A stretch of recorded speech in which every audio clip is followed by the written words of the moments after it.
నమస్తే. చాలా రోజుల తర్వాత ఆల్మోస్ట్ ఒక 2, 3 సంవత్సరాల తర్వాత ఒక స్పెషల్ గెస్ట్‌ని మీ ముందుకు తీసుకొచ్చా. నా ముందు కూర్చున్నారు స్వామీజీ గారు. మీకు అందరికీ తెలుసు. నేను ఈ స్వామీజీతో చేసిన ఇంటర్వ్యూ చాలా పెద్ద వైరల్ అయింది గతంలో తొలి వెలుగులో ఉన్నప్పుడు. సో, ఇప్పటికి గూడా ఆ షార్ట్ వీడియో ఇప్పటికీ ట్రెండింగ్‌లోనే ఉంటది ఎప్పుడు గూడా. ప్రస్తుతం నా ముందు కూర్చున్నారు జంబూద్వీప బౌద్ధ శక్తి పీఠం శ్రీ శ్రీ శ్రీ భగవతి మహారాజ్ గారు. మాట్లాడదాం.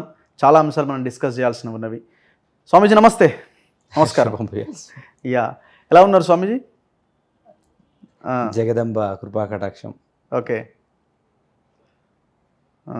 So all good. సో నేను చిన్న వీడియో చూశాను యాక్చువల్‌గా. అందుకు మీకు ఫస్ట్ ఆ క్వెషన్ అడుగుతున్నా. ఎయిర్‌పోర్ట్‌లో మిమ్మల్ని కొంత అవమానపరిచినట్టుగా వార్తలొచ్చినాయి. సో అసలు ఏం జరిగింది ఎయిర్‌పోర్ట్‌లో? శంషాబాద్ ఎయిర్‌పోర్ట్ అనుకుంటాను. అవును స్వామి, మీరు విన్నది వాస్తవమే. కాకపోతే వాళ్ళు అవమానించినామని వాళ్ళు అనుకున్నారు. అది వాళ్ళ ధర్మానికి వాళ్ళు విరుద్ధంగా ఉన్నారని, అంటే సనాతన ధర్మానికి వాళ్ళు విరుద్ధంగా ఉన్నారని మేము అనుకున్నాం. ఓకే. ఆ విషయం ఏంటంటే, మేము రిషికేష్ మా కార్యక్రమాలకు వెళ్ళవలసింది. డైరెక్ట్ డెహ్రాడూన్ ఫ్లైట్కి 9:15కి మేము ఫ్లై అవ్వాల్సింది. ఓకే. సో చెక్ ఇన్ కోసం మేము 7:45కి ఎంటర్ అయ్యాము ఎయిర్పోర్ట్.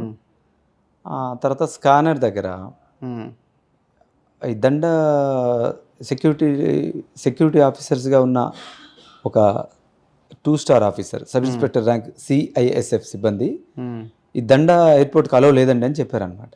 ఓకే. దండ మీన్స్ మీరు పట్టుకున్న దండ. ఇది ఆదిదండి అంటాం మనం. ఓకే. దీంట్లో ఆదిదండి మనం చెప్పుకుంటాం, కొంతమంది ఏకదండి అని చెప్పుకుంటారు, ద్విదండి, త్రిదండి, పంచదండి. ఇది ధర్మాచారుల దండలు ఇవి. ఓకే. దండవత్ సాంప్రదాయంలో సన్యాసులు ఉంటారు, స్వామీజీలు ఉంటారు. ఇది ఒక సాంప్రదాయానికి సంబంధించింది, పురాతన సాంప్రదాయానికి సంబంధించింది. ఇది మనము ఆ ధర్మాచార్యులు దండధరులై ఉంటారు ఎప్పుడు. ధర్మ సంరక్షణలో భాగంగా వ్యక్తిగత నియమాలు ఉల్లంఘించకుండా పెట్టుకుంటారు కొన్ని సిస్టమ్స్. మా సిస్టమ్లో ఇది ఒకటి ఉంది. వారు అలా చెప్పేసరికి నేను రెగ్యులర్ ఫ్లైయర్ని, హిందుస్థాన్ మొత్తం ఫ్లై చేస్తుంటాను, ఎక్కడ నాకు అబ్జెక్షన్ ఉండదు. ఓకే. మీరు ఎందుకు కొత్తగా చెప్తున్నారు ఏంటి అంటే, లేదండి మాకు ఎయిర్పోర్ట్లో అలో లేదన్నారు ఆయన హిందీలో. అప్పు లకడీ కే సాత్ నహీ ఆ సక్తే అన్నాడు. అంటే ఇది లకడీ కాదురా ఆయన, ధర్మదండ అంటారు దీన్ని. ఓకే. నువ్వు ఆఫీసర్వి, తెలియకపోతే తెలుసుకోవాలి ఇట్లా అనొద్దని. ఇంకొక ఆఫీసర్ ఉండి అక్కడ కూర్చొని, వాళ్ళంతా యూనిఫామ్లో ఉన్నారు, ఎవరికి క్యాప్ లేదు, స్టార్స్ మాత్రం ఉన్నాయి పక్కన. ఆఫీసర్ ఉండి మాకు ధర్మదండ అంటే తెలుసు హిందీలో, హమ్ జాంతే హై ధర్మదండ క్యా హోతా హై, ఇంకో కపడా సే బాంధనా హై అంటాడు అనమాట. అంటే ఎన్ని ధర్మాలు ఉన్నాయి నీకు తెలియదు, ధర్మాచార వ్యవస్థ ఏందో నీకు తెలియదు, ఒక్కొక్కడికి ఒక సిస్టంలో ఉంటుంది, మీకు తెలియకపోతే మీ పై అధికారిని అడిగి కనుక్కోండి.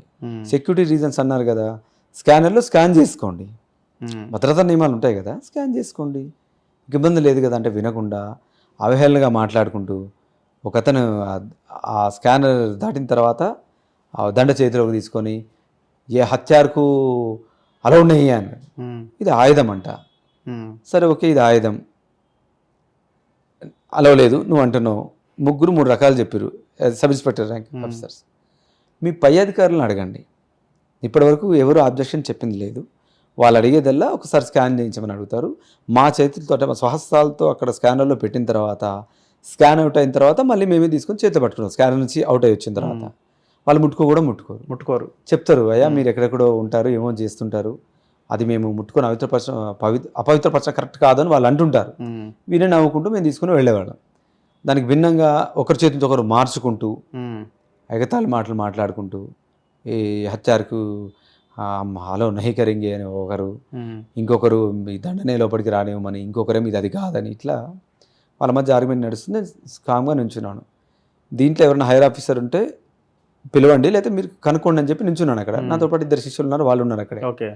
వాళ్ళు ఇంకొక అతను స్పీడ్గా వచ్చి దండ చేతిలోకి తీసుకొని, మా సార్కు నేను మాట్లాడినాక నేను మీకు చెప్తాను, దండ చేతిలోకి తీసుకొని చేతి వేలుల్లో పెట్టి అవహేళనగా మాట్లాడుకుంటూ, చేతి వేలుల్లో పెట్టి చిన్నపిల్లలు ఆడుకునే కల్లా తిప్పుతున్నాడు స్వామి. చాలా ఆవేదన కలిగింది ఆ ఒక్క విషయంలో. ఓకే. మేము భక్తి వేషలో ఉన్నాం, భక్తి వేషలోనే ఉన్నాం, ఆయుధాన్ని పట్టుకుని తిరగలేం కదా బయట, యాక్సెప్టబుల్ కాదు కదా. దట్టు ఫ్లైట్లోకి ఏమేమి అలో చేస్తారు, ఏమేమి అలో చేయదు మాకు ఆ క్లారిటీ ఉంది. మేము గత 16 సంవత్సరాలుగా ప్రయాణాలు చేస్తూనే ఉన్నాం. ఇంతవరకు ఎక్కడైతే ఆబ్జెక్షన్ లేదు. అత్యంత సెక్యూర్డ్ ఎయిర్పోర్ట్ అయినా న్యూఢిల్లీ ఎయిర్పోర్ట్. అక్కడ కూడా ఒక ఇన్స్పెక్టర్ ర్యాంక్ ఆఫీసర్ వచ్చి జీ మహారాజా అయ్యే అని గౌరవంగా తీసుకుపోతారు స్వామి. ఓకే. కనబడితే వాళ్ళకి ఆ ప్రేమలు అవి ఉంటాయి. సో అదే డిపార్ట్మెంట్కి సంబంధించిన ఆఫీసర్స్ ఇక్కడ కూడా వర్క్ చేస్తున్నారు కదా, పబ్లిక్ రిలేషన్స్లోకి ఇప్పుడు ఉన్నారు. ఇంతకుముందు ఇండస్ట్రీ ఫ్యాక్టరీలో పనిచేసేవాళ్ళు వీళ్ళంతా. సో ఇప్పుడు ఎయిర్పోర్ట్స్లో పూర్తి స్థాయి సిబ్బంది వినియోగించుకుంటున్నప్పుడు వాళ్ళకు కూడా గైడ్లైన్స్ ఉంటాయి. వాళ్ళకు కూడా తెలుసు, నాకు అర్థమైన తర్వాత తెలుసు, కానీ వాళ్ళు కావాలని ఇన్సల్ట్ చేయాలనుకున్నారు అంతే, నన్ను కాదు దండని. ఓకే. సో నాకు అనిపించింది, మీరు నన్ను ఒక మాట అన్నా నేను అవమానం భరించేవాడిని, మీరు ఎన్ని చెప్పినా నేను వినేవాడిని, కానీ ఇట్లా చేస్తున్నారు కదా, సరే మంచిది అనుకున్నా, సైలెంట్గా ఊరుకున్న మనసులో. అప్పటికి నాకు టైం అవుతుంది, నేను ఇమీడియట్గా వెళ్ళాలి. అక్కడ నుంచి అనౌన్స్మెంట్ వినిపిస్తున్నాయి, final call to so and so passengers, నేను పరిగెత్తాలి. అప్పుడు అతన్ని ఎవరితోటో మాట్లాడి ఒక 15 నిమిషాలు సమయపాలన చేసిన తర్వాత మా చేతికి మళ్ళీ దండనిస్తే తీసుకొని మేము పరిగెత్తి వెళ్ళిపోయాం స్వామి. అక్కడ మా కార్యక్రమాలు ముగించుకొని తిరుగు ప్రయాణం ఎప్పుడు నాకు డైరెక్ట్ ఫ్లైట్ దొరకకపోతే కనెక్టెడ్ ఫ్లైట్ ఢిల్లీ వచ్చి అక్కడ 2 hours ఉండి అక్కడ మినిస్ట్రీ ఆఫ్ హోమ్ అఫైర్స్కి ఒక మెసేజ్ పెట్టి ఈ బిహేవియర్ ఎలా ఉంది, వీళ్ళు సనాతన ధర్మాచార్యులను అవమానిస్తున్నారు సార్ చూడండి అని చెప్పి అక్కడ ఉన్న ఇన్స్పెక్టర్, అయ్యా మీకు సర్క్యులర్ ఇచ్చింది గుర్తుంది కదా 10 years back, ministry of home అఫైర్సే సర్క్యులర్ ఇచ్చింది, దండావతుల్ని ధర్మాచార్యులను ఎవరిని కూడా అవమానపరచకండి అని చెక్ చేసుకోండి. మీ పద్ధతి ప్రకారం మొలతాడుకున్న పిన్నీసులు కూడా ఆబ్జెక్షన్ చెప్పారు వాళ్ళు. మేము ఈ సిస్టంలో ఉన్నాం, ఇవి నిషేధిత వస్తువు కాదు, మొలతాడుకున్న పిన్నిసు నిషేధిత వస్తువు కాదు. ఢిల్లీ ఎయిర్పోర్ట్లో డిస్ప్లే ఉంటుంది ఒకటి, నిషేధిత వస్తువులు ఏంటి దాంట్లో ఉంటుంది, బోర్డే ఉంటుంది, బాక్స్ ఈచ్ అండ్ ఎవ్రీథింగ్, అంటే వస్తువులు పెట్టి ఉంటారు. ఒక అద్దాలతోటి ఒక చిన్న అల్మారా లాగా తయారు చేసి దాంట్లో ఏది మనకి ఫ్లయింగ్ జోన్లోకి ఎంటర్ కానివ్వద్దు, ఫ్లైట్లోకి ఎంటర్ కావద్దు అనేది దాంట్లో రాసి ఉంటుంది. ఎవరైనా మర్చిపోయి లైటర్ మ్యాచెస్ తెచ్చినా అక్కడ ఉన్న డస్ట్బిన్లో వేసిపోతారు, అక్కడ ఉంటుంది. నేను వాళ్ళకి అది కూడా చెప్పా. రిటర్న్ వచ్చినాక అక్కడ ఉన్న సెక్యూరిటీ వాళ్ళని అడిగి మీ అధికారిని కలవాలి, వెళ్ళేప్పుడు నన్ను ఇలా ఇబ్బంది పెట్టారు. సో వాళ్ళు నన్ను వ్యక్తిగతంగా ఇబ్బంది పెడితే నేను పట్టించుకునేవాడిని కాదు, కానీ ధర్మ సంబంధిత అంశాల్లో వాళ్ళు అవహేళనగా మాట్లాడారు. వాళ్ళెవరు కూడా సనాతన ధర్మ విశ్వాసుల్లాగా నాకు అనిపించలేదు. సనాతన ధర్మ విరోధులుగా మేము భావిస్తున్నాం. మనకి భారతీయ సాంప్రదాయాల్లో ఉన్న మొట్టమొదటి శక్తి సాంప్రదాయం బౌద్ధ, శైవ, వైష్ణవ, స్మార్థ, ఏ సాంప్రదాయానికి సంబంధించిన గురువులైనా సరే వారికి వ్యక్తిగతమైన ఆచారాలు ఉంటాయి. కానీ మీ జోన్లోకి వచ్చిన తర్వాత మీ నియమాలు అనుసరించే కదా మేము నడుస్తాం, అవును, అధికారులకు సహకరించే కదా స్వామి ఉంటాం. అలా కాకుండా అభిన్నంగా వ్యవహరించడమే కాకుండా ధర్మాచారుల దండను అవమానించడం అనేది మనసుకు కొంచెం ఆవేదన కలిగించే స్వామి. ఆ విషయాన్ని మేము అక్కడున్న ఉన్నతాధికారి డిప్యూటీ కమాండెంట్ మనీష్ ఝా గారి దృష్టికి తీసుకెళ్ళి వారు వచ్చి ఒక 1 hour బాగా రిక్వెస్ట్ చేసి, మహారాజ్ వదిలేయండి, కంప్లైంట్ చేయకండి, ఆ పిల్లల భవిష్యత్తు ఏదో అయిపోతుందంటే, ఒక హోంగార్డు చిన్నగా చదివిన హోంగార్డు, చిన్నగా చదివిన కానిస్టేబుల్ అయితే మనం యాక్సెప్ట్ చేయొచ్చు. చిన్నగా చదివిన వాళ్ళు, గొప్పగా చదివిన కానిస్టేబుల్, గొప్పగా చదివిన హోంగార్డ్ అని కూడా మనం యాక్సెప్ట్ చేయడానికి లేదు. ల్యాండ్ ఆర్డర్ పోలీస్ ఏదైనా పొరపాటు చేస్తే వాళ్ళకి టెన్షన్స్ ఎక్కువ ఉంటాయి అనుకోవచ్చు. సిఐఎఫ్ డ్యూటీస్ ఏంటి, ఇక్కడ వచ్చిన ప్రయాణికుల భద్రత, విమానాశ్రయ ఆస్తుల భద్రత, ప్రయాణికుల భద్రత, విమానాశ్రయ ఆస్తుల భద్రత. మీరు ప్రయాణికులను అవమానిస్తారు, ఈ టికెట్లు పెట్టి కొన్న వాళ్ళ నుంచే కదా స్వామి మీకు జీతాలు వచ్చేది. మీరు ఇట్లా చేయడం భావ్యం కాదు కదా అండి. అక్కడ రిటర్న్ కంప్లైంట్ బుక్లో రిటర్న్ కంప్లైంట్ రాసి, నాకు ఢిల్లీలో చెప్పారు వైట్ పేపర్ మీద కంప్లైంట్ రాసి Maharaj received stamp with CISF received అధికారి స్టాంప్తో తీసుకుని అన్నారు. ఇక్కడ అధికారులు అయ్యా డైరెక్ట్ డిప్యూటీ కమాండెంట్ గారే వచ్చి మీతో మాట్లాడారు కదా, దాంట్లో అది కూడా మెన్షన్ చేయండి అంటే ఆ కంప్లైంట్లో రాశాను. ఈ జరిగిన సంఘటన అంతా వీటితో డిస్కస్ చేశానని రాశాను. ఆ రాసి కంప్లైంట్ బుక్లో మెన్షన్ చేసిన తర్వాత 1 hour తర్వాత అక్కడి నుంచి మేము తిరిగి బయటికి రావడం. ఆ ఎయిర్పోర్ట్ దాటేంత వరకు కూడా వాళ్ళ ఇంటెలిజెన్స్ ఆఫీసర్స్ ఫాలో అవ్వడం, ఎక్కడ ఆగితే అక్కడ రిసీవ్ చేసుకోవడానికి ఒక ఫార్చునర్ వస్తే అక్కడికి వచ్చి ఆ వెనక నెంబర్లు ఫోటోలు తీసుకోవడం నేను గమనిస్తున్నాను. మీరు ఎవరంటే మేము జిఎంఆర్ సిబ్బంది అని చెప్పారనమాట. జరిగిన విషయం వై ఏంటి అంటే దీనికి ఏమైనా వేరే బ్యాక్గ్రౌండ్ ఉందా? నేను ఖచ్చితంగా జరిగిందేనా? నాకు తెలిసి వాళ్ళు భారతీయ ధర్మానికి సంబంధించిన అధికారులని నేను అనుకోవడం లేదు. మామూలుగా మనకి భారతీయ ధర్మంలో ఉన్న హిందూ మతాచారాలను అవమానించడం అందరికీ ఒక ప్యాషన్ అయిపోయింది స్వామి. అసలు బౌద్ధిస్టులైనా, జైన్లైనా, పార్సీలైనా ఇది భారతీయ ధర్మాలే కదా, విదేశాల నుంచి పుట్టి ఇక్కడ వచ్చి ఉన్న ధర్మాలు కాదు కదా. ఈ ధర్మాచారులు ఎవరినైనా అవమానించడం సరైన పద్ధతి కాదు. వాళ్ళు ఏ ధర్మానికి సంబంధించిన వాళ్ళైనా, వాళ్ళు భారతీయ ధర్మాల వాళ్ళైతే, ఆ పరంపరను కాపాడుతున్న వాళ్ళైతే వాళ్ళని అవమానించాల్సిన అవసరం లేదు. మేము సహకరించిన వాళ్ళు వాంటెడ్లీ అవమానించారనేది బోధపడడానికి ఎక్కువ టైం పట్టలేదు. ఇంటెన్షనల్గా జరిగింది. ఇంటెన్షనల్గా జరిగింది స్వామి. ఎందుకంటే 1% చేశాడు, 2% చేశారు అనుకుందాం. ఓకే, 5 సబ్ ఇన్స్పెక్టర్స్ ఎట్లాగా పిచ్చి మాటలు మాట్లాడుతూ పిచ్చి వ్యవహారాలు చేస్తారు? వాళ్ళకు ర్యాంక్ ఆఫీసర్. లింక్ ఏమైనా ఉన్నదా ఎక్కడైనా? మీరు ఈ యూనిఫామ్ వాళ్ళకి డిఫరెంట్గా కనిపించింది. భక్తి వేష్లో అదే యూనిఫామ్ వేసుకున్న ఇంకెవరైనా వచ్చినప్పుడు అట్లా ప్రవర్తించలేదు కదా? వాళ్ళు ప్రవర్తించి ఉంటారా?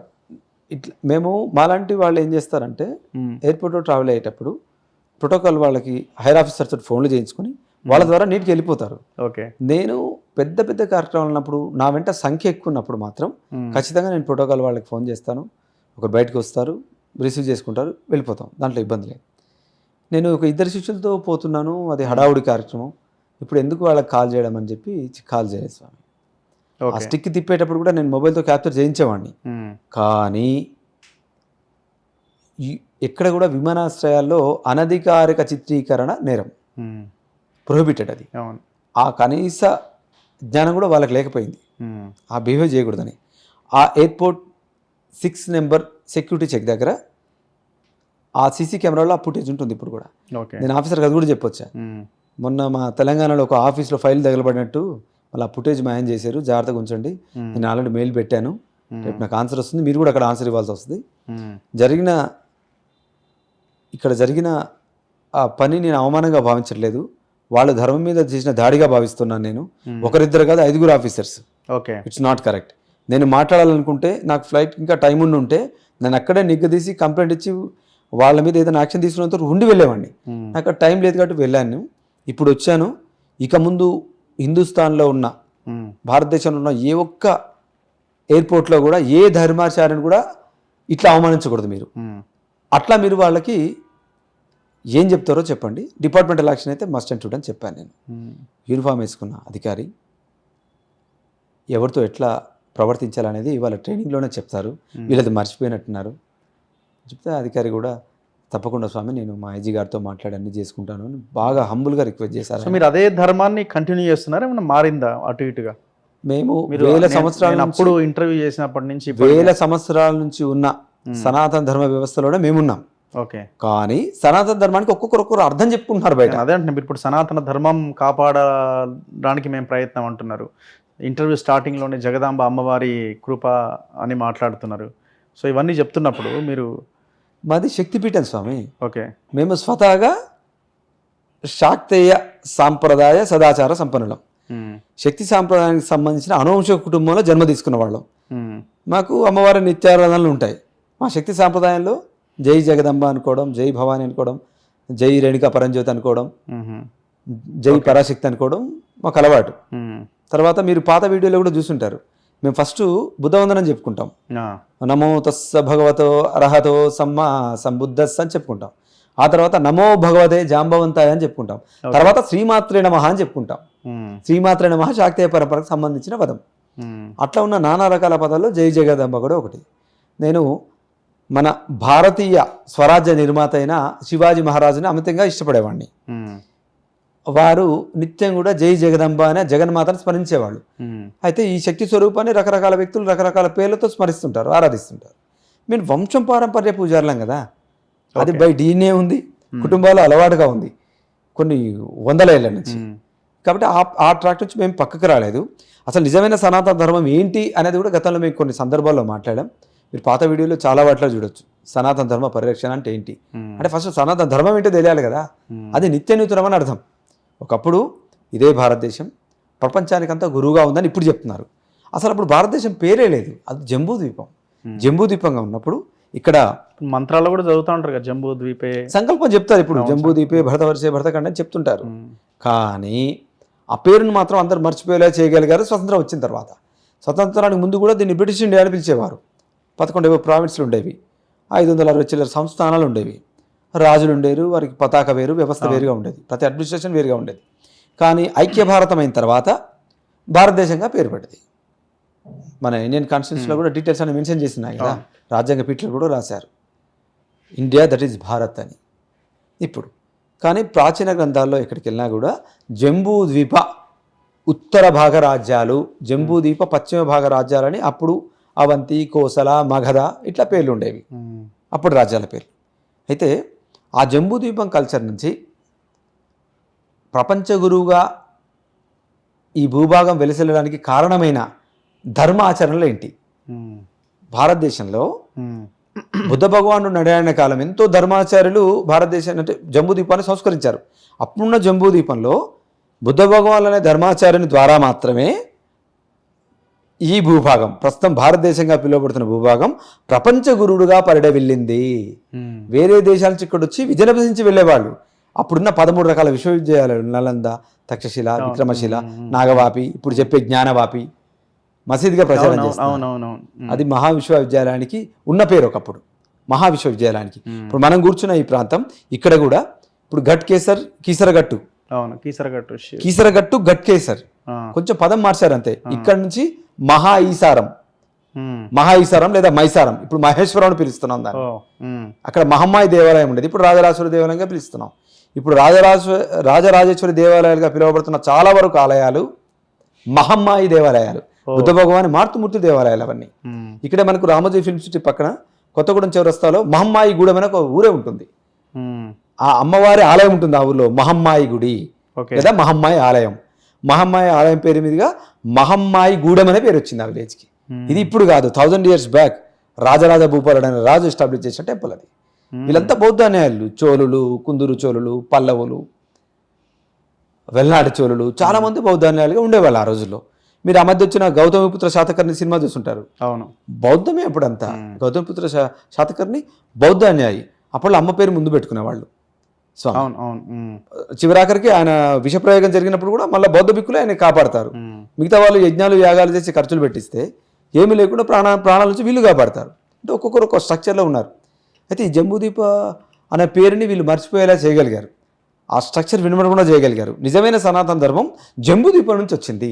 సనాతనం అంటే నిత్య నూతనం, అంటే మీరు అప్డేట్ అవ్వండి అని చెప్పే విషయం, ప్రతి విషయంలో అభివృద్ధి అవ్వండి అని చెప్పే విషయం.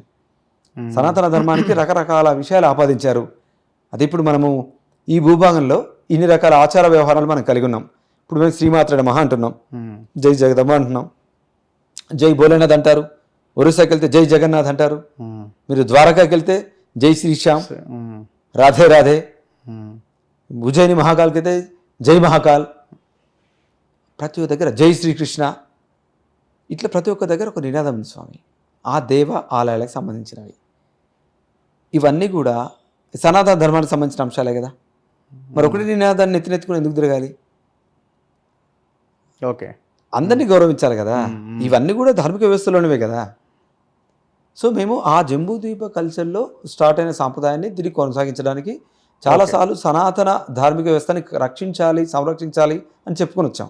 ఇప్పుడు కూడా మళ్ళీ చెప్తున్నాం, భారత విశ్వగురువుగా మారాలంటే మనకి బుద్ధ భగవానుడు సూచించిన ఆ పరంపర సాంప్రదాయం మాత్రం ఏకైక మార్గం అని మోదీ గారు కూడా ఢిల్లీలో చెప్పారు స్వామి. ఒక బుద్ధిస్ట్ సమ్మిట్లో ఈ ప్రపంచానికి అంతటికీ బౌద్ధమే శరణ్యం, బౌద్ధమే మార్గం అని వారి స్టేట్మెంట్స్ ఉన్నాయి పేపర్లో, టీవీలో. అదే కదా మేము ఎప్పటి నుంచో చెప్తున్నాం, ఇవాళ వారు చెప్పారని కాదు. ఒక సందర్భంలో కూడా భారతదేశానికి ఒక్కొక్క కులానికి ఒక్కొక్క పవిత్ర గ్రంథం ఉంది, ఒక్కొక్క మతానికి ఒక్కొక్క గ్రంథం ఉంది అని అనుకుందాం కాసేపు. మతాలకైతే ఉన్నాయి, కులాల వరకు కొంతమంది రాసుకున్నారు. కానీ ఏ మతమైనా ఏ కులమైనా అందరూ ఆచరించి గౌరవించదగ్గ పవిత్ర గ్రంథం రాజ్యాంగం అని మేము చెప్పాం. దేశానికి రాజ్యాంగం పవిత్ర గ్రంథం అని అన్ని పేపర్లో స్టేట్మెంట్, టీవీలో స్టేట్మెంట్ వచ్చింది. అదన్న వారం రోజులకే భారత రాజ్యాంగం మన దేశానికి పవిత్ర గ్రంథం అని మోడీ గారి నోటి నుంచి ఆ మాట వచ్చింది.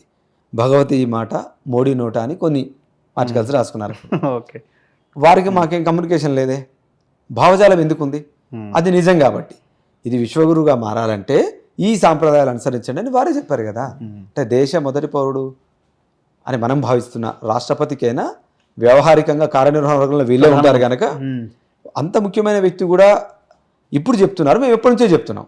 ఆ జంబూద్వీప కల్చర్లో ఉన్న మా శక్తి సాంప్రదాయాన్ని మేము కాపాడుకుంటూ వస్తున్నాం స్వామి. వజ్రాయణ బౌద్ధంలో దేవతల ఆరాధన ఉంటుంది, హారతి దేవి, ఇప్పుడు తార, చినమస్త, ఇట్లాంటి దేవి ఆరాధనలు దాంట్లో కూడా ఉంటాయి. బోధిసత్వుడు, అవిలోకేశ్వర, సో హారతీదేవి, మాతృకలకు ఫస్ట్ ప్రియారిటీ ఉంటుంది బౌద్ధంలో. ఇది పూర్తి స్థాయి ఆర్థోడాక్స్లాగా కాకుండా అన్ని సాంప్రదాయాలు కలిసిపోవడం. దశావతారాల గురించి చెప్తారు, అందులో బుద్ధ భగవానుడు ఉన్నారు కదా, 9 అవతారాల గురించి అందరు చెప్పేవాళ్ళు ఉన్నారు. అవును. మేము పరశురామ పరంపర, మాకు ఆ మార్గం నచ్చింది. అవును. చాలామంది శంకరాచార్యులను అనుసరిస్తారు, మధ్వాచార్యులను అనుసరిస్తారు, రకరకాల మార్గాల్లో వెళ్తుంటారు. అట్లాగా మేము ఈ ఆచార్యులను అనుసరించడం తప్పే ఉంది. మాకు శంకరాచార్యులు ఆదిగురువు, గౌరవిస్తాం వ్యక్తిగతంగా. ఎందుకంటే భారతీయ ధర్మానికి సంబంధించిన వ్యక్తి, విదేశీ ధర్మం కాదని స్వామి. అట్లా మేము ఈ శక్తి సాంప్రదాయంలో ఉన్నాం కాబట్టి జగన్మాతను స్మరించడం కానీ ఇవి కానీ చేస్తుండేవాళ్ళం. ఇది ఆదిదండిని వాళ్ళు అవమానించడానికి నేను రీజన్ ఏమనుకుంటున్నానంటే, దీని వెనకాల ఏదో ఉంది స్వామి, ఉద్దేశపూర్వకంగా జరిగింది. అప్పటికప్పుడు అనుకోకుండా జరిగిన అంశం కాదు అది. ఒక అధికారి, 2 అధికారులు కాదు. అంటే మీరు వస్తున్నారని తెలిసి ఎంటర్ అయిన తర్వాత అయి ఉండొచ్చు. ఎందుకంటే గతంలో మా మీద 2-3 నకిలీ బ్రాహ్మణ సంఘాలు దాడి చేశాయి, హత్యాయత్నం చేశాయి, చేసి తప్పుడు కేసులు పెట్టాయి. ఎందుకు? అప్పుడు ప్రభుత్వ అధికారులు వాళ్ళకు అండగా ఉన్నారు.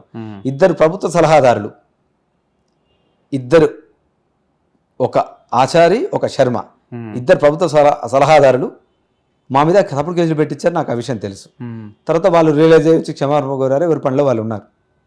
కానీ ఆ ఆలోచన మర్చిపోలేని వాళ్ళు, ఉద్వేగ స్వభావం ఉన్నవాళ్ళు, కొంచెం అగ్రెసివ్ మైండ్ సెట్ ఉన్నవాళ్ళు, ఇంకా వాళ్ళు ఏ అధికారంలో ఉంటే ఆ అధికారం ద్వారా, ఏ బలంతో ఉంటే ఆ బలం ద్వారా మన వ్యవస్థని ఏదో రకంగా డిస్టర్బ్ చేసే ప్రయత్నం చేస్తూనే ఉన్నారని ఇప్పుడు కూడా మేము అనుకుంటున్నాం. యా.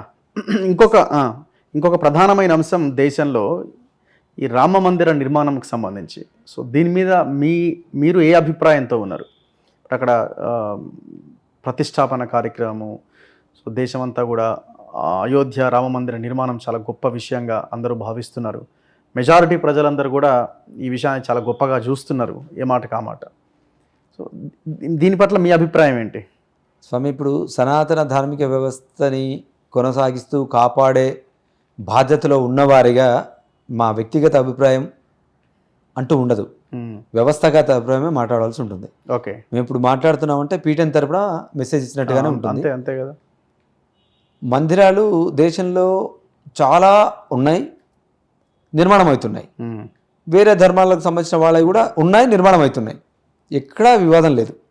ఈ వివాదం స్టార్ట్ అయిన కారణం కూడా ఒక చక్కటి రాజకీయ కారణం చేత వివాదం స్టార్ట్ అయిందని మేము నమ్ముతున్నాం. ఎందుకంటే 4 ధర్మాచార్యులు, మన ఇప్పుడు భారతదేశం అని చెప్పబడుతున్న జంబూద్వీప భూభాగంలో ఉన్న 4 ధర్మాచార్యులు, శంకరాచార్యుల పరంపర కలిగిన అత్యంత గొప్ప ఆచరణ అనుసరణీయమైన వ్యవస్థ కలిగిన 4 ధర్మాచార్యులు శంకరాచార్యుల వారు వ్యతిరేకించారు. 4 శంకరాచార్యుల వారు ఆ పరంపరలో ఉన్న ఎల్లవారు కూడా దాన్ని యాక్సెప్ట్ చేయలేదు.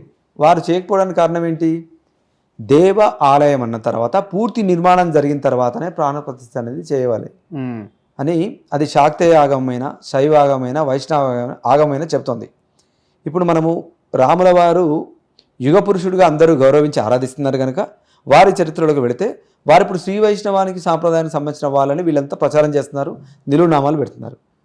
కానీ నిజమేంటంటే మీరు ఎక్కడ ప్రాచీన శివాలయాలు చూసినా కూడా అక్కడ రాముల వారు శివలింగాన్ని ఆరాధించినట్టుగా మనం చూడొచ్చు. ఈవెన్ మనకి ఇప్పుడున్న ప్రాంతంలో శ్రీశైల దేవస్థానంలో, జ్యోతిర్లింగాల్లో ఒకటైన శ్రీశైల దేవస్థానంలో కూడా రామ ప్రతిష్ఠిత లింగం, సీత ప్రతిష్ఠిత లింగం గర్భాలయానికి పక్కనే ఉపాలయాలుగా ఉన్నాయి. అంటే రాముల వారు కూడా శైవానే కదా ఆరాధించారు, అంతే కదా సార్. ఓకే. వైష్ణవ సంప్రదాయానికి సంబంధించిన వాళ్ళు కాదు కదా. మరి మీరెలా వైష్ణవాన్ని రాముల వారికి ఆపాదిస్తారు? రాముల వారు నేను ఈ సాంప్రదాయాన్ని అనుసరించాలని ఎక్కడన్నా చెప్పారా? వాల్మీకి గారు స్వీయ రచయితమైన వాల్మీకి రామాయణంలో ఎక్కడైనా ఉందా? లేదు కదా. సాధారణ రాజు మహానుభావుడు మహాపురుషుడుగా ఎలా రూపాంతరం చెందారనేది విశదీకరించారు వాడు. కుటుంబ సాంప్రదాయాలు, వ్యక్తిగత సాంప్రదాయాలు, ఆ సామ్రాజ్యంలో వారు అనుసరించిన పద్ధతులు, అక్కడున్న ప్రజల చేత దేవునిగా కొనియాడబడ్డారని వాల్మీకి గారు సూచించారు. అప్పటిదాకా వారు దేవుడు కాదు కదా. ఈ విషయాన్ని చిరంజీవి గారు కూడా చాలాసార్లు చెప్పారు. రాముడు సాధారణ మనిషి, మీరు ఆయన దేవుణ్ణి చేశారు అని. ప్రవచనకారులైన గరకపాటి కానీ, ఆ తర్వాత ఇంకొక అతను ఉంటారు స్వామి, తెలుగునాడు ప్రవచనకారులు చాగంటి, వారు కూడా చాలాసార్లు చెప్పారు. వారు సాధారణ వ్యక్తులే, తర్వాత వారి చేసిన క్రియల్ని బట్టి వారిని దేవుడిగా ఆరాధించారు అని. రాముడు దేవుడు కాదు, కృష్ణుడు మాత్రమే భగవానుడు అని స్వయంగా చిరంజీవి గారు ఎంతో చెప్పారు. ఎందుకంటే వారు స్వయంగా వైష్ణవ సాంప్రదాయంలో ఉన్నవారు కదా. అంతే కదా. వైష్ణవ సాంప్రదాయ ఆచార్యుల్లో కూడా దాంట్లో కూడా కొన్ని గ్రూప్స్ ఉంటాయి. అయినా కూడా అందరూ యాక్సెప్ట్ చేశారు, శైవారాధన జరిగింది అని. కానీ దానికి భిన్నంగా వారు ఏ ఆగమం ప్రకారం చేశారో చెప్పలేదు. ఇప్పుడు మీరు ఒక కార్యాలయాన్ని ప్రారంభించవచ్చు ఒక అధికారిగా, రాజకీయ ప్రతినిధిగా కొన్ని మీరు ప్రారంభించవచ్చు, మీకు యోగ్యత ఉంది. ఓకే. కానీ మరి ఆలయాలు దేనికి సంబంధించిన అంశాలు? ధార్మిక వ్యవస్థకి సంబంధించిన అంశాలు. మరి ధర్మాచార్యులు కదా ప్రారంభించాలి. ఉదాహరణకి ఆగస్టు 15 ఉంది స్వామి. ఆగస్టు 15 ఏంటి? రాజకీయ నాయకులు, స్వతంత్రాన్ని తీసుకొచ్చిన వాళ్ళు అని నమ్మిన వాళ్ళు రాజకీయ నాయకుల చేత జెండా ఎగరేస్తారు. అది ప్రభుత్వం అనుమతిస్తుంది. ఆ నియమ నిబంధనలు అలా ఉన్నాయి. ఖచ్చితంగా రాజకీయ ప్రతినిధి మాత్రమే ఆ రోజు జెండాను ఎగరవేయాలి, జెండా వందనం చేయాలి. జనవరి 26కి వస్తే పరిపాలనా వర్గం, కార్యనిర్వహణ వర్గం మాత్రమే జెండా వందనం చేయాలి, జెండా ఎగరవేయాలి. ఒక నియమాలు ఉన్నాయి కదా. అలాగే ధార్మిక వ్యవస్థలో ధర్మాచార్యుడు కదా ప్రారంభించాలి. పోనీ మీరు రాముల వారికి వైష్ణవాన్ని ఆపాదించారనుకుందాం. ఓకే సార్, రాముల వారు వైష్ణవాన్ని కాసేపు అనుకుందాం, కానీ మరి వైష్ణవాచార్యులతోనే కదా ప్రారంభించాలి. అక్కడ ఆబ్జెక్షన్ వచ్చింది స్వామి. అప్పుడు 100 ఏళ్ల పరంపర గల శంకరాచార్య పరంపర వ్యతిరేకించినప్పుడు చాలామంది వారిని అవాకులు చెవాకులు పేలుతూ నోటుకొచ్చినట్టు దుర్భాషలాడారు. మీ ధర్మం పట్ల మీకు ఏం గౌరవం ఉంది? అదే శంకరాచార్య వారు లేకపోతే మీరు చెప్పే ఇన్ని రకాల ధర్మాలు ఇప్పటివరకు నించుని ఉండేవా? వారి పేరుతో బౌద్ధాన్ని కూడా వేరే వాళ్ళు నాశనం చేశారు, శంకరాచార్య వారు కాదు. వారిని బదనాం చేశారు. ఆ విషయంలో కూడా బౌద్ధాన్ని ఇక్కడ లేకుండా పోవడానికి శంకరాచార్య వారి కారణం కాదు. వారు పేరు చెప్పుకుని వీళ్ళు నాశనం చేశారు. ఇప్పుడు ఒక పరిపాలకుడు ఉంటారు, ఆ పరిపాలకుడు పేరు చెప్పి కింది వాళ్ళు ఏదైనా చెడు పని చేస్తే దానికి కారణం వారవుతారు. ఇది కూడా అలాగే జరిగింది. రామాలయ నిర్మాణం ఎవరికీ అభ్యంతరం లేదు. ఓకే. అక్కడ బాబ్రీ మసీదు, ఆ బాబ్రీ మసీదు ఒక మందిరాన్ని కూలగొట్టి నిర్మించారు అనేది క్లియర్. అక్కడ ఆ మందిరం కోసం ఆ ఆలయం, అక్కడున్న మసీదును కూల్చిన తర్వాత అక్కడ మందిరానికి సంబంధించిన అవశేషాలు ఉన్నాయని చెప్పి ఆర్కియాలజీ డిపార్ట్మెంట్ సర్వే చేసి ఇది బౌద్ధ మందిరం నిర్ధారణ చేసింది.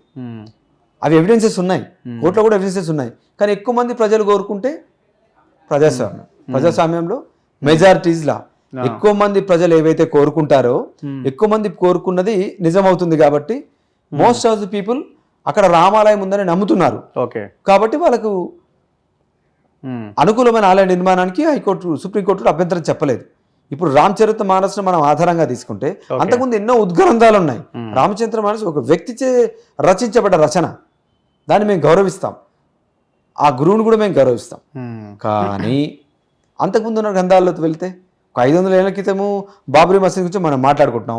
అంతకుముందు 500 ఏళ్ల క్రితం బౌద్ధరామాలు కదా, మరి దాని గురించి కూడా మాట్లాడాలి కదా.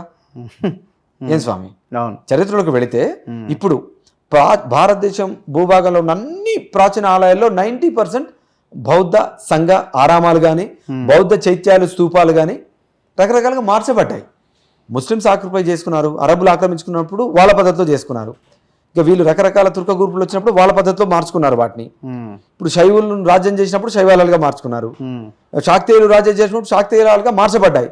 అలాగే ఇప్పుడు శ్రీరాముని వారసులు రాజ్యం చేస్తున్నారు కాబట్టి రామాలయాలుగా మార్చబడతాయి. సో దాంట్లో వివాదం ఏముంది? దీంట్లో ఎవరిని అవమానించుకోకర్లా.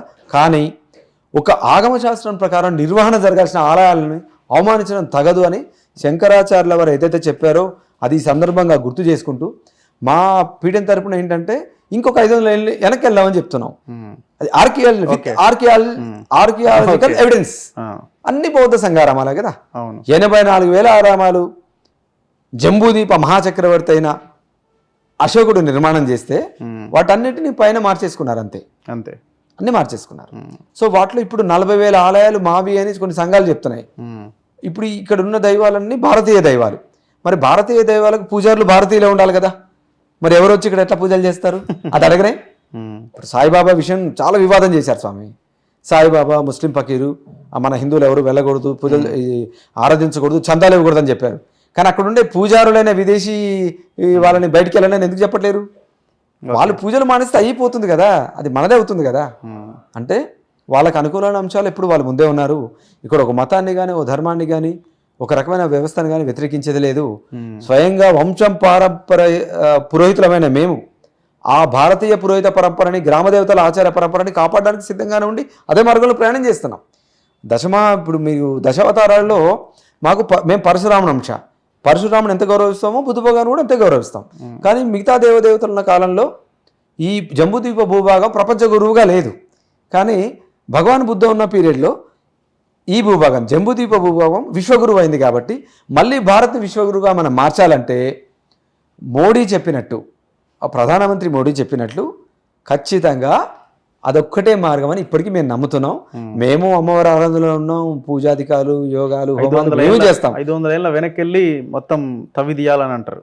500 ఏళ్ళ కింద మీరు తోమారు కదా, ఇంకో 500 ఏళ్ళు ముందుకు వెళ్దాం అంటున్నాను. ఇక్కడ ఎందుకు ఆపాలి? 500 ఏళ్ళు ఎందుకు ఆపాలి? ఇంకో 500 ఏళ్ళు వెనక్కి వెళ్దాం, ఇంకో 1000 ఏళ్ళు వెనక్కి వెళ్దాం.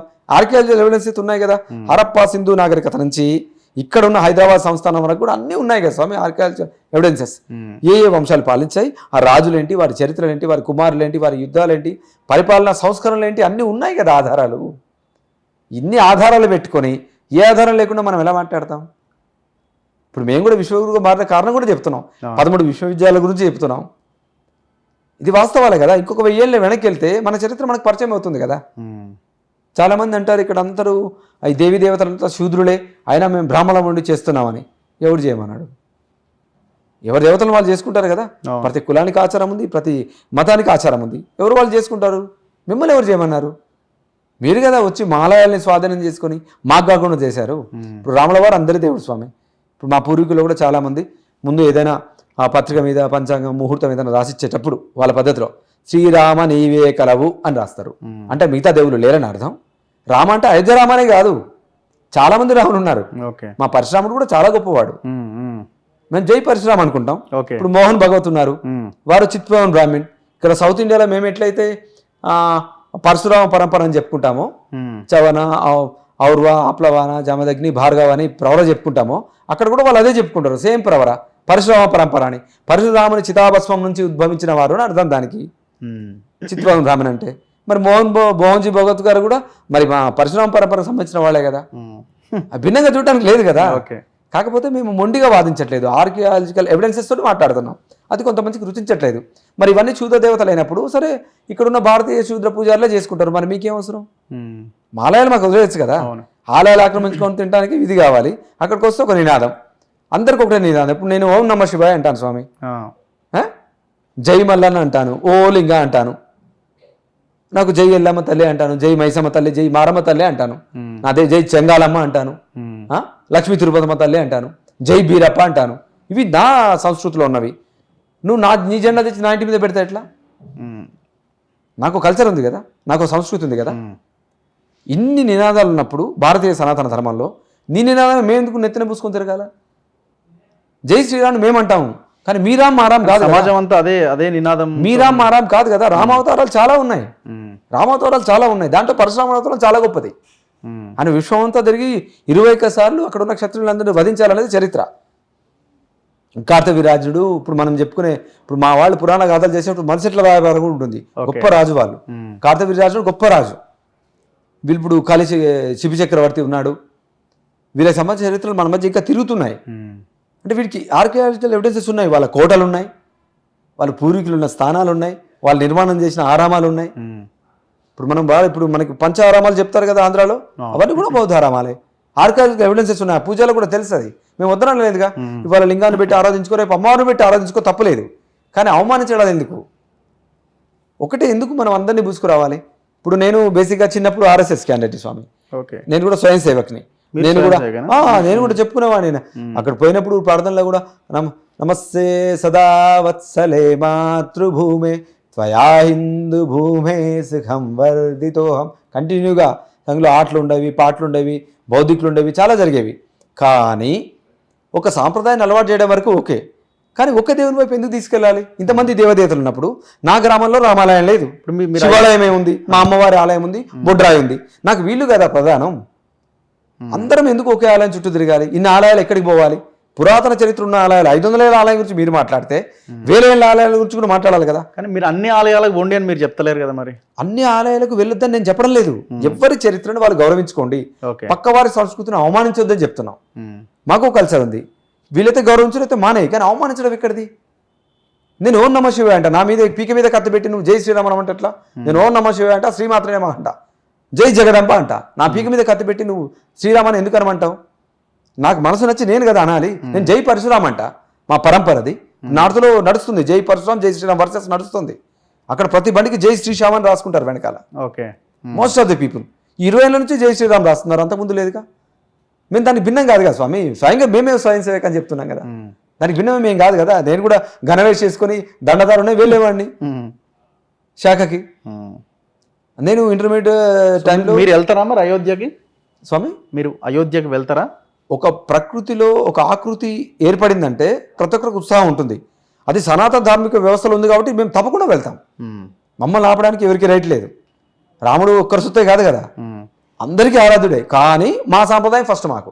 నేను ఫస్ట్ శ్రీమాత్రే నమః అనుకుంటా, నమో బుద్ధాయ అనుకుంటా, నమో భగవతే జాంబవంతాయ అనుకుంటా, తర్వాత రాముడు గురించి మాట్లాడతా. ఎందుకంటే రాముల వారు గురించి వివరించే రామాయణంలో కూడా అక్కడ జరిగిన గొప్ప యుద్ధంలో లక్ష్మణుడు మూర్ఛ పడిపోతే జాంబవంత మహాచక్రవర్తి సూచన మేరకు ఆంజనేయుడు వెళ్ళి సంజీవని పర్వతాన్ని తెస్తాడు. ఆంజనేయుడికి వైద్య పరిజ్ఞానం లేదు. ఆంజనేయుడు జాంబవంత మహాచక్రవర్తి చెప్పబట్టి వెళ్ళి ఆ మొక్క లక్షణాలు గుర్తించలేక సంజీవని పర్వతాన్ని ఎత్తుకొచ్చారని రాశారు దాంట్లో. అవునా స్వామి? తెచ్చినాక మరి సంజీవని పెట్టి లక్ష్మణ్ ఒక్కని ఎందుకు బతికిస్తారు? చచ్చిపోయిన వానరసేన ఎందుకు బతికారు? ఇది మా క్వశ్చన్.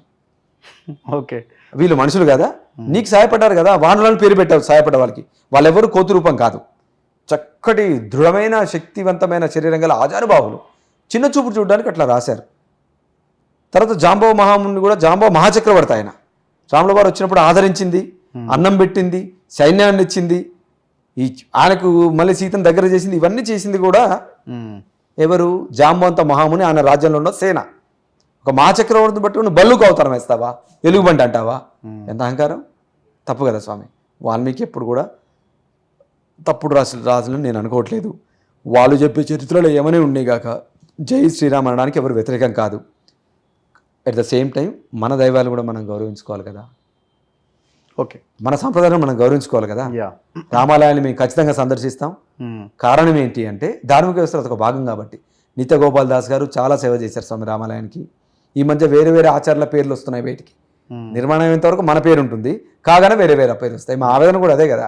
అమ్మవారి గుడి ఇంట్లో ఉన్నప్పుడు ఎవరు పట్టించుకోరు, రోడ్ సైడ్ అదే పెద్ద ఆలయంగా రూపాంతరం చెందగానే మేము ఉన్నాం వచ్చి కూర్చుంటారు పడితేయడానికి.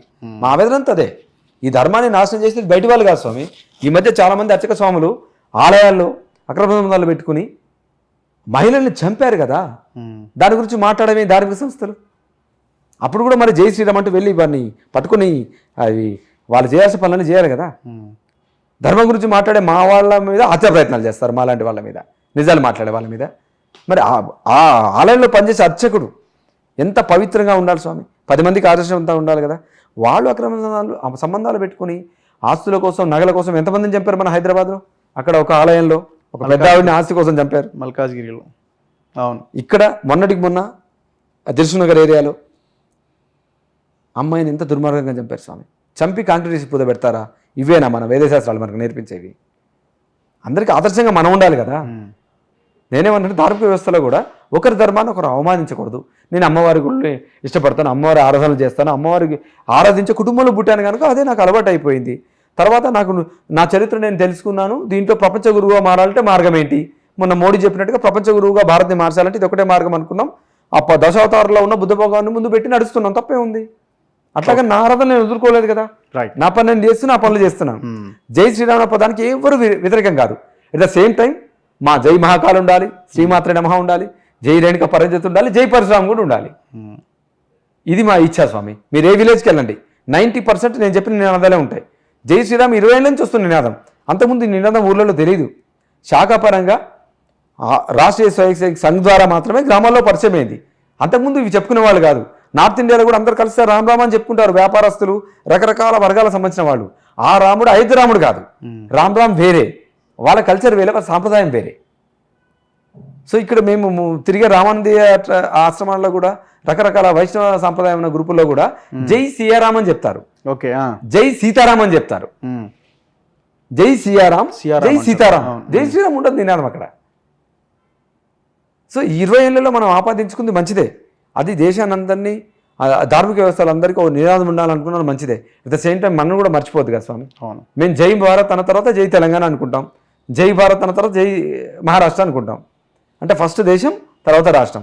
అట్లనే ఫస్ట్ మేము శ్రీమాత్రే నమః అనుకుంటాం, తర్వాత అనుకుంటాం రాముడి గురించి. అంతే. ఐదు రాముడు ఎందుకు? మా రాముడు చాలా మంది ఉన్నారు. ఐదో రాముడు ఒకటే కాదు కదా, మా రాముడు కూడా చాలా మంది ఉన్నారు. మీరు చెప్పే చరిత్ర వందలేళ్ళది, మా చరిత్ర వేళ్ళేళ్ళది.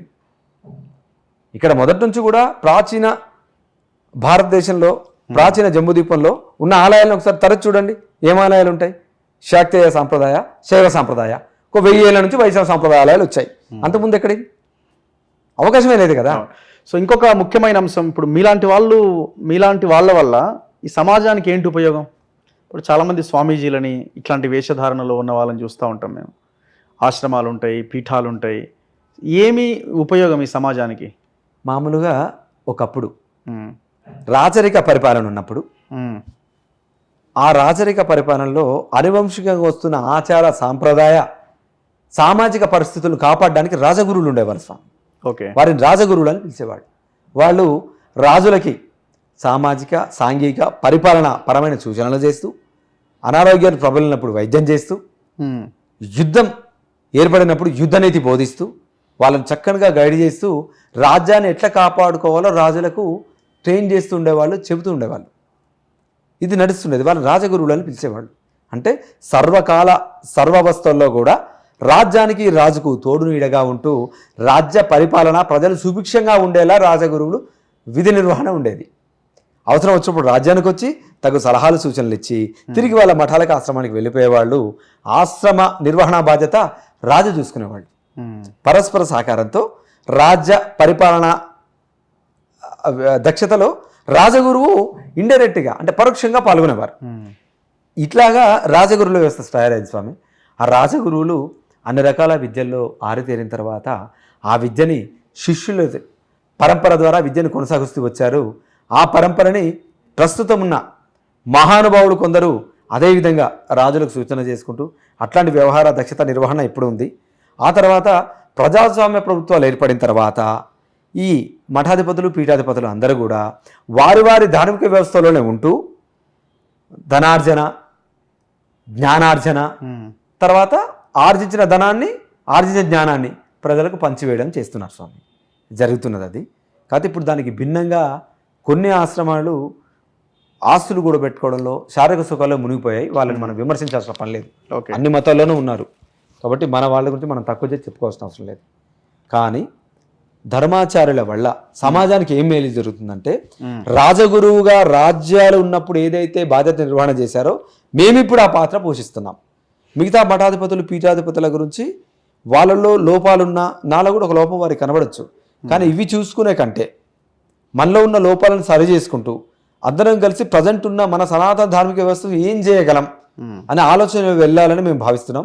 మా వల్ల ప్రయోజనం ఏంటంటే, ఎస్పెషల్గా శక్తిపీఠం వల్ల ప్రయోజనం ఏంటంటే, మాకు వంశపారంపర్యంగా ఉన్న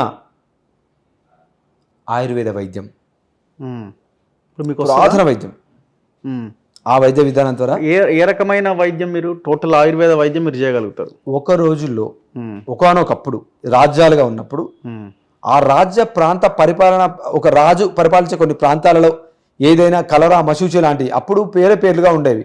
అట్లాంటి అంటు రోగాలు ఏవైనా సంభవించినప్పుడు, విపరీతమైన పశుపక్షాదులు మానవులు చనిపోతున్నప్పుడు మా వాళ్ళు గుర్రం మీద వెళ్ళి కనీసం ఒక 20 విలేజ్లు తిరుగుతూ ఆ అంటు రోగాల నుంచి ప్రజలను కాపాడుతూ వీరు ప్రాణాలు కోల్పోయిన సందర్భాలు కూడా ఉన్నాయి. వైద్యం విషయంలో నిజమైన గ్రామ పురోహితులుగా ఉన్నారు వాళ్ళు. పౌరహితం అంటే పురులకు హితం చేయడం, గ్రామంలో అయినా పట్టణంలో అయినా అక్కడున్న ప్రజలకు హితం చేయడాన్ని పురోహితం అంట. సో దాంట్లో వైద్యం ప్రధానం. దాని తర్వాత రక్షణ వ్యవస్థ, ఓకే, రకరకాల మార్షల్ ఆర్ట్స్ నేర్పేవాళ్ళు. అక్కడున్న యువతను సమీకరించి గ్రామ రక్షణ దళాలు ఉండేవి ఆ రోజుల్లో. వాళ్ళకి వీళ్ళు ట్రైన్ చేసేవాళ్ళు. అవసరం వచ్చినప్పుడు ఒక రాజ్యం ఇంకో రాజ్యం మీద దండెత్తుస్తున్నప్పుడు మన రాజుకు సపోర్టివ్గా ఇన్ని శిక్షణ పొందిన యువకుల్ని పంపించేవాళ్ళు సైన్యంలో రాజు తరపున యుద్ధం చేయడానికి. తర్వాత పంటలు సరిగా పండడం లేదు, నేల స్వభావం మారిందా, పెట్టే విత్తన స్వభావం మారిందా, ఏ రకమైన ఏర్పాటు చేయడం ద్వారా అత్యధిక పంటను మనం తీయచ్చు. ప్రకృతి వ్యవసాయాన్ని నేర్పేవాళ్ళు. పశుపక్షాదులకు ఏదైనా సమస్య ఏర్పడినప్పుడు ఈ వైద్యంతో పశుపక్షాదులను కూడా కాపాడేవాళ్ళు. తర్వాత వీళ్ళ దగ్గర అత్యద్భుత మాయాజాల, మహేంద్ర, ఇంద్రజాల, కనికట్టు, గజకర్ణ, గోకర్ణ విద్యలు ఉండేవి స్వామి. ఇవన్నీ కూడా కొద్దిసేపు ఒక భ్రాంతిని కలిగింపజేయడం. ఇప్పుడు ఈ చెప్తారుగా ఇల్యూషన్ అనో లేకపోతే ఇమాజినేషన్ అని చెప్తున్నారు కదా, పూలు వచ్చి మీ మీద పడుతున్నట్టుగా. మా దగ్గర శక్తి తక్కువ ఉంది, మా రాజుకు సైన్యం తక్కువ ఉంది, మేము ముందుండేవాళ్ళం. అప్పుడు ముందుండి ఎదుటి రాజుకి భ్రాంతి కలిగించేవాళ్ళం. మా దగ్గర ఉన్న ఆ విద్యలతోటి ఇట్లా భ్రాంతి కలిగిస్తే ఒక 100 పులులు వచ్చి వాళ్ళ మీద పడుతున్నట్టుగా ఉండేది. అక్కడ ఏనుగులు బెంబేలెత్తిపోయేవి, గుర్రాలు బెంబేలెత్తిపోయేవి. ఆ సైనికులు అక్కడ యుద్ధ మైదాన్ని వదిలేసి పారిపోయేవాళ్ళు. అట్లాంటి వాతావరణం క్రియేట్ అయ్యేది. నేను విన్న చరిత్రలో కూడా రాజు రమ్మని ఒక తురగనవాబు మా పూర్వీకుల్ని అహంకారంతో దండించడానికి పిలిస్తే 2 పులుల్ని, ఎడ్ల బండి లాంటి వాహనాన్ని 2 పులుల్ని కట్టుకొని దాని మీద వెళ్ళారంట. అక్కడ వెళుతుంటే దారి మొత్తం అక్కడ సైనికులు కానీ వాళ్ళు కానీ బీదాహం చెందిపోతే ఆ రాజు ఎదురొచ్చి కాళ్ళ మీద పడి శరణు గురుదేవా, నేను మీ గురించి తప్పుగా విన్నాను, క్షమించండి అంటే మళ్ళీ వదిలి అక్కడి నుంచే సన్మానించి వెనక్కి పంపారంట. అంటే మృగవశీకరణ వజ్రాల ద్వారా వారు చేయగలిగారు. నిజంగానే అంటే ఇదంతా తాంత్రిక పూజల టైపా? అంటే ఇవన్నీ మనం బయటికి చెప్పకూడదు, వాటిని అందుకే గుహ విద్యలు అంటాం మేము. ఎందుకంటే చెప్తుంటే మంత్రగాళ్ళను గుహ విద్యలు అని అంటాం. వీళ్ళు మంత్రగాలని రకరకాల పేర్లతో ఇప్పుడు హత్యలు జరుగుతున్నాయి కదా, అది వచ్చిరాని విద్య ఒంటికి మోసం మనకు సామెత తెలుగులో. వాళ్ళు చేసే పని. నిజంగా విద్య ఉన్నవాడు కూడా ఆ స్థాయికి వెళ్ళారు స్వామి. ఓకే, అంటే అన్ని పాజిటివ్ మంచి విషయాల వైపే ఉంటారు. సో ఇప్పుడు ఈ భౌతాత్మకమైన శరీరం కానీ పంచభూతాలతో లయమై బ్రతుకుతున్న మనం అందరం కానీ వాటిని ఆర్గనైజ్ చేసుకునే విధానం తెలుసుంటే అన్ని రకాల శక్తులు మనలోనే ఉంటాయి. ఇప్పుడు మీలాంటి వాళ్ళు ఇప్పుడు బయట మెడికల్ షాప్ పోయి గోళీలు కొనుక్కొని వేసుకోరా? మాకు అంత అవసరం ఉండదు స్వామి, ఎందుకంటే మేమే తయారు చేసుకుంటాం మాకు కావాల్సినవి. ఓకే, మీరు ఇప్పుడు కూడా 40 రకాల ప్రొడక్ట్స్ ఉంటాయి మా దగ్గర. చాలా మందికి ఇచ్చాం. రేపు కరోనా టైంలో కూడా దాదాపు 30,000 పీపుల్ మేము సేవ్ చేయగలిగాం ఆ జగన్మాత దయ వల్ల, అవి తయారు చేసి ఇవ్వడం వల్ల. నేను కూడా ఆ కరోనా టైంలో నేను వాళ్ళకి సేవ చేసి కరోనా రోగులకి నేను అది తెప్పించుకొని 3 రోజులలో మళ్ళీ నేను నెగిటివ్ తెచ్చుకొని నా చుట్టూ ఉన్న వాళ్ళని ఒక మంచి మెసేజ్ ఇవ్వగలిగాను. ఓకే, అంటే మనం ఇట్లా కూడా తగ్గించుకోవచ్చు, బెంబేలు అవసరం పడలేదు. 2 సార్లు మీరు మీకే కరోనా వచ్చిందంటారు. బేసిక్గా అయితే చాలా మంది చెప్పారు మాకెట్లా కరోనా వస్తుంది. మీలాంటి వేషధారణలో ఉన్న స్వామీజీలు మాకు ఎందుకు వచ్చిందంటే మేము ఒక 60 మందిని ఒక దగ్గర నుంచి సేవ చేసాం వాళ్ళకి. అంటే అట్లయినా కూడా రావద్దు కదా, మీరు దేవుడితో సమానం. నో, ఇది శరీరం స్వామి. శరీరం సామాన్యమైంది, నా మనస్సు దైవికం కావచ్చు. శరీరం సామాన్యమైంది. రమణ మహర్షుల వారికి కూడా తొడకొక పుండు పడితే ఒక చిన్నగా ఇది జరగని విషయమే చెప్తారు. రక్తం గారుతుంటే కూడా వాటి పని వాటి చేయనియండి అంటే, పురుగులు తింటున్నాయి దాన్ని, వాటి పని అవి చేయనియండి. వారు మహానుభావులు స్వామి. అట్లాంటి మహానుభావులని మేము ఆదర్శంగా తీసుకుంటాం కొన్ని విషయాల్లో. చిన్న గోచిపాత పెట్టుకుని తిరిగేవారు స్వామి వారు. శివైక్యం చెందేవారు కూడా రమణ మహర్షుల వారు. ప్రపంచ ప్రఖ్యాత గురువు కదా, అది సన్యాసత్వం. ఇక్కడ ఎవరున్నారు మన చుట్టూ? విమర్శ లేదు, అంతే. వారు జీవిస్తున్నారు. మేము స్వామీజీగా ఉన్నాం, రాజయోగంలో ఉన్నాం, మా పద్ధతిలో మేము ఉన్నాం. మా సర్వీస్ ఏంటంటే ఆ రకమైన గ్రామ సంరక్షణ, పురోహితం, తర్వాత శుభ అశుభ కార్యాలు. ప్రజలు ఎక్కువ మంది ప్రజలు ఇష్టపడే శుభ అశుభ కార్యాలు ఆ నిర్వహణ కూడా ఉంటుంది. మన తెలంగాణ భాషలో చెప్పాలంటే పెళ్ళిళ్ళు, పండగలు, దినాలు, సరణ స్వామి, ఇట్లాంటివన్నీ కూడా నిర్వహణ ఉంటుంది మా కుటుంబంలో. సో అది వంశపారంపర్య వృత్తి, దానికి మేము భిన్నంగా ఏమీ లేము, వాటిలోనే ఉన్నాం. మా వల్ల సమాజానికి అయ్యే ఉపయోగం ఏంటంటే, భారతదేశానికి పల్లెలే పట్టుకొమ్మలు అయితే, గ్రామాలు పట్టుకొమ్మలు అయితే, ఆ గ్రామాలకే పురోహితులం మేము. ఓకే, అంటే దేశంలో పెద్ద బాధ్యత ఎవరికి ఉంది? సనాతన ధర్మాన్ని ఎవరు స్వామి గ్రామాల్లో కాపాడుతున్నారు? ఒక బొడ్డ ప్రతిష్టాపన, ఇట్లమ్మ తల్లి, ముత్యాలమ్మ తల్లి పండుగ, గ్రామంలో గ్రామదేవతల పండుగ ఎవరు చేస్తున్నారు? సబ్బడ్డ వర్గాల పురోహిత నిర్వహణ ఎవరు చేస్తున్నారు? గ్రామదేవతల పురోహితులే కదా. అది మాది కదా ప్రధాన పాత్ర. అసలు ఈ బొట్టు బోనాల సాంప్రదాయం కాపాడింది ఎవరు? అవన్నీ చేసేది ఎవరు? మేమే కదా. సో మా సేవ ఇలా ఉంటుంది స్వామి. భావోద్వేగాలకు లోనవ్వకుండా మానసిక వైద్యం, శారీరక వైద్యం, పంటలకు సంరక్షణ కోసం సూచన పద్ధతులు, ఆ కార్తెలు గమనించి సూచన చేయడం, పశు వైద్యం, గ్రామ రక్షణ కూడా. ఓకే, సో ఇది పురోహితానికి అర్థం. అవన్నీ మేము చేస్తున్నాం ఇప్పుడు కూడా గ్రామ పురోహితులుగా. సో మీరు తప్ప ఇంకున్నారు అసలు తెలంగాణలో మీ రకంగా చేసేవాళ్ళు కాకుండా? 10-20 విలేజ్లకి ఒకరు ఉంటారు పరంపరలో. కానీ మేము మా ముత్తాతలు ఒక 1750 సంవత్సరంలో ఒక సిస్టమ్ ఎస్టాబ్లిష్ చేసుకున్నారు. అంటే వాళ్ళు రాజ్యాలు మారుతూ, ఏ రాజుకు మా అవసరం ఉంటే ఆ రాజు మమ్మల్ని ఆ రాజ్యానికి ఆహ్వానించేవాళ్ళు, వెళ్ళి ఆ రాజ్యంలో ఉంటూ రాజ విద్వాంసుడుగా చేసే పనులన్నీ చేసుకునేవాళ్ళు. అట్లాగా మా ముత్తాతలు ఒకరు ప్రముఖంగా మన పల్నాడు సంస్థానంలో మహావిద్వాంసులుగా ఉండేవారు. ఆ రోజుల్లో వారికి గండపెండేర గజారోహణ సన్మానం, అంటే కాలికి బంగారు కడియాన్ని తొడిగి దాన్ని గండపెండేర అంటాం మనం, గజారోహణం ఏనుగును ఎక్కించి అంతఃపురం అంతా తిప్పడం, ఆ గౌరవాన్ని వారు పొందారు. వారు వీరబ్రహ్మం గారు ఏవైతే అద్భుతాలు బయటికి చూపించారో, పోలేముతో నిప్పుదేవడం కానీ, ఒక పులి చర్మం నదిపై పరుచుకొని నది దాటడం కానీ, ఇట్లాంటి అద్భుతాలు వారు చేశారు. నేను చెప్పిన గ్రామ పురోహిత పరంపరలో ఏవైతే చేయాలో వారు రాస విద్వాంసులుగా ఉండి చేశారు ఆ పనులన్నీ. ఓకే. వారు గొప్పగా గౌరవించేవాళ్ళు. కానీ ఇప్పుడు బ్రహ్మం గారు చెప్పారని అంటుంటారు కదా గ్రామాల్లో, అది అవి నమ్మొచ్చా? నిజమే అయింది బ్రహ్మం గారు చెప్పింది ఇప్పుడు లేదు అంటే దాన్ని కూడా అన్ని విషయాల్లాగానే తీసుకోవాలా? లేదు స్వామి, ఊహాజనితమైన విషయాలుగా తీసుకోవాలా? బ్రహ్మం గారు యుగ పురుషులు, మహిమాన్వితులు, రాజయోగంలో ఉంటూ సరి సమానత్వాన్ని బోధించిన వారు, ప్రకృతితో మమేకం ఎలా జీవించాలో చెప్పినవారు, మత కుల లింగ జాతి భేదభావం లేకుండా మనిషిలో మనిషిని చూడండి అని చెప్పినవాళ్ళు. బ్రహ్మంగారి చరిత్ర అద్వితీయమైంది స్వామి. అంటే ఆయన అంటుంటారు కదా, నీళ్లు కూడా కొనాల్సిన పరిస్థితి వస్తుంది, ఇప్పుడు ఇవన్నీ జరుగుతున్నాయి అని అంటుంటారు కదా. వారు త్రికాల జ్ఞాని. ఆ రోజుల్లో ఆ జ్ఞానం పరడవులు అంటే చిన్న విషయం కాదు. వారు ప్రపంచంలో గుర్తించదగ్గ గురువు, సమానత్వాన్ని బోధించిన వారు. యోగి వేమారెడ్డి గారు కూడా సమానత్వాన్ని బోధించిన ప్రతి గురువుని అవమానించడం ఈ కొంతమందికి అలవాటైంది. అది సరైనది కాదు. బ్రహ్మం గారు త్రికాల జ్ఞాని స్వామి, 3 కాల జ్ఞానం వరకు ఉంది. భూత భవిష్యత్ వర్తమాన కాలాల్లో వారు అగ్రగణ్యులు, దాంట్లో మార్పు లేదు. వారు మహాగురువు. ఎవరు ఎన్ని చెప్పినా కూడా బ్రహ్మం గారు తత్వాలు అర్థం చేసుకున్న వాళ్ళకి, మానవత్వం ఉన్న వాళ్ళకి వారు ఎంత మహానుభావుడో బోధపడుతుంది. ప్రపంచవ్యాప్తంగా బ్రహ్మం గారిని విశ్వసించి అనుసరించే వాళ్ళు లక్షల్లో కోట్లలో ఉన్నారు స్వామి, కోట్లలో ఉన్నారు. ప్రతిదీ జరిగినప్పుడు అరే ఇలా జరుగుతుందని బ్రహ్మం గారు ఎప్పుడో చెప్పాడు అంటారు. అంటే అది వాళ్ళకి తెలిసి ఉంటుందే కదా మాట్లాడడానికి. వారు త్రికాల జ్ఞానం ఉండకపోతే చెప్పే ఆస్కారమే లేదు కదా. మరి తర్వాత ఎందుకు రాలేదు ఇన్ని వందల ఏళ్లలో మళ్ళీ ఎవరు కూడా? ఇప్పుడు వారి నివాస గృహాలు మనకు కనపడుతున్న సాక్ష్యాలు ఉన్నాయి కదా, ఆర్కియాలజీ ఎవిడెన్సెస్ ఉన్నాయి, వారు రాసిపోయిన తాళపత్ర గ్రంథాలు ఉన్నాయి. ఇవేం అబద్ధాలు కావు కదా. ఏదో 1,00,000 సంవత్సరాలని చెప్పి అబద్ధాలు ఆడే వాళ్ళ మాటలు మనం వింటున్నప్పుడు కళ్ళ ముందున్న మహాపురుషుని మనం ఎందుకు గౌరవించుకోకూడదు? బ్రహ్మం గారు అద్వితీయమైన మహాపురుషులు, వారు దైవ సమానులు స్వామి. Thank you very much. ధన్యవాదాలు ప్రత్యేకంగా మీరు. శుభం భూయాస్. థ్యాంక్ యూ స్వామి, thank you very much. So ఇది జంబూద్వీప బౌద్ధ శక్తిపీఠం భగవతి మహారాజ్ గారితో స్పెషల్ ఇంటర్వ్యూ. చూస్తూనే ఉండండి మన తొలి వెలుగు.